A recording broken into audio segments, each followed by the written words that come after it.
شیخ Saadi رحمۃ اللہ علیہ کے پاس ایک شخص غصے سے بھرا ہوا دوڑتا ہوا آیا اور کہا حضرت کے چوراہے پہ کھڑا ایک شخص آپ کو گالیاں دے رہا ہے۔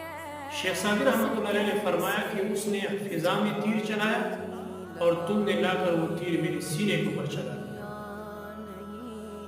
کسی کے بارے میں ہونے والی برائی لا کر اس کے سامنے بیان کر دینا یہ اس سے بڑی برائی ہے۔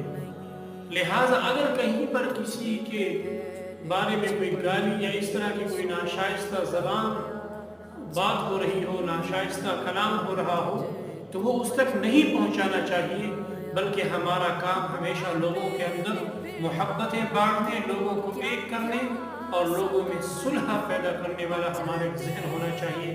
نفرتیں ہم ختم کرنے والے بنے۔ لوگوں کے درمیان اگر ایسی کوئی بات ہے بھی صحیح تو ہم ان کو دبانے اور ختم